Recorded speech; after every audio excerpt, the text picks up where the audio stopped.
திருப்பத்தூர் மாவட்டத்தில் அரசு உதவி பெறும் பள்ளியின் விடுதியில் பயின்று வந்த 11ஆம் வகுப்பு மாணவனின் உடல் சடலமாக மீட்பு. மாணவனின் மரணத்தில் மறைந்திருக்கும் மர்மம் என்ன?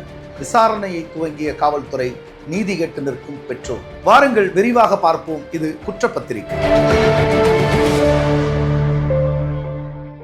திருப்பத்தூரில் அமைந்திருக்கிற நாற்றாம்பள்ளி என்கிற பகுதிக்கு அருகாமையில் இருக்கிற கொத்தூர் என்கிற கிராமத்தில் வசித்து வருபவர் சின்னத்தம்பி. அவருடைய மகன் முகிலன். அவன் திருப்பத்தூர் மாவட்டத்தில் இருக்கிற ஒரு அரசு உதவி பெறும் பள்ளியில் 11ஆம் வகுப்பு படித்துக் கொண்டிருந்தான். திடீரென ஒரு நாள் முகிலனுடைய தந்தை சின்னத்தம்பிக்கு ஒரு போன் அழைப்பு வருகிறது. உங்க பையன் இன்னைக்கு ஸ்கூலுக்கு வரல என்று பள்ளி நிர்வாகத்தினர் சொல்ல, இல்லை அவன் அங்கதான் இருக்கான், பள்ளியினுடைய விடுதியில தான் தங்கி படிக்கிறான் என்று சின்னத்தம்பி சொல்ல, இல்லை அவன் ஸ்கூலுக்கும் வரல, விடுதியிலையும் இல்லை, உடனடியாக நேரில் கிளம்பி வாங்க என்று சொல்லி அந்த கால் துண்டிக்கப்பட பதட்டத்தோடு முகிலனுடைய தந்தையும் தாயும் பள்ளி நிர்வாகத்திடம் சென்று நிற்கிறார்கள். முகிலனை காணவில்லை. எல்லா இடங்களிலும் தேடி பார்க்கிறார்கள். காவல்துறையில் வழக்கு பதிவு செய்யப்படுகிறது. இந்த தேடல் படலம் தொடர்ந்து கொண்டே இருந்த சூழலில் திடீரென அந்த பள்ளியினுடைய விடுதியின் வளாகத்திற்குள்ளாக இருக்கிற நீண்ட நாள் மூடப்பட்டிருந்த ஒரு கிணற்றில் முகிலனுடைய உடல் இருப்பது கண்டறியப்பட்டு பிரேதமாக அவருடைய உடல் வெளியே எடுக்கப்படுகிறது. பூட்டப்பட்டிருந்த கிணற்றில் முகிலனுடைய சடலம் கிடந்தது எப்படி? ஒருவேளை இது கொலையாக இருக்குமோ என்கிற கோணத்தில் விசாரணையை தொடங்கியது காவல்துறை. முகிலனின் முதல் உடல் கூராய்வு அறிக்கையின்படி அவர் நீரில் மூழ்கிதான் இறந்திருக்கிறார். நீரில் மூழ்குவதற்கு முன்பாக அவருடைய உடம்பில் எந்த விதமான காயங்களும் இல்லை. இது கொலையாக இருப்பதற்கோ இல்லை அவர் தாக்கப்பட்டதற்கான ஆதாரங்கள் இல்லை என்று அந்த முதல் கூராய்வு அறிக்கை சொன்னதற்கு பிறகு இது தற்கொலையாகத்தான் இருக்கும் என்ற யூகத்திற்கு வந்தது காவல்துறை. அதை ஏற்றுக்கொள்ள மறுத்த பெற்றோர்களும் உறவினர்களும் முகிலனின் சடலத்தை காவல்துறையினரிடமிருந்து வாங்குவதற்கு எதிர்ப்பு தெரிவித்து போராட்டத்தில் இறங்கினார்கள்.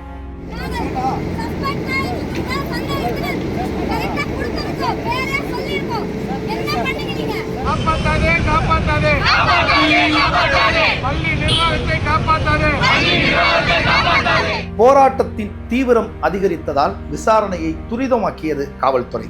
இந்த மரணம் மாணவர்களுக்கு இடையே நடந்த சண்டையின் விளைவாக நடந்த கொலையா? அரசு இந்த வழக்கை உற்று நோக்கிக் கொண்டிருக்கிறது. காவல்துறை தன்னுடைய விசாரணையை தீவிரப்படுத்தி இருக்கிறது. தற்போது முகிலனின் பெற்றோர் காவல்துறையினரிடம் இருந்து முகிலனின் சடலத்தை பெற்று முகிலனுக்கான இறுதி மரியாதையை செய்து முடித்திருக்கிறார்கள்.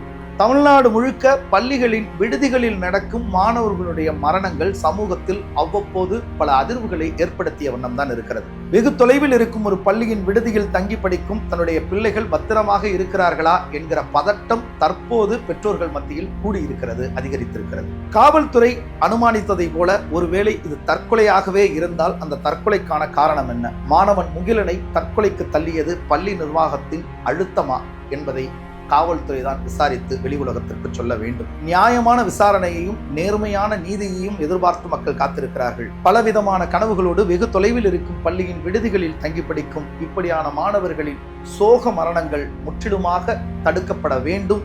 அதற்கு அரசு பள்ளி நிர்வாகங்களுக்கு ஒரு முறையான வழிமுறைகளை வழங்க வேண்டும் என்கிற விருப்பத்தோடும் கோரிக்கையோடும் மக்கள் காத்திருக்கிறார்கள். இந்த சமூகத்தின் புறச்சூழல் எப்படி வேண்டுமானாலும் இருந்துவிட்டு போகட்டும். விடலை பருவத்தில் இருக்கிற மாணவர்களினுடைய மனநிலையை பெற்றோர்கள் புரிந்து கொள்ள முன்வர வேண்டும். பெற்றோர்களை பிரிந்து வெகு தொலைவில் விடுதிகளில் தங்கி படிக்கும் மாணவர்களை பள்ளி நிர்வாகங்கள் இன்னும் கூடுதல் கவனத்தோடு பார்த்து கொள்ள வேண்டும்.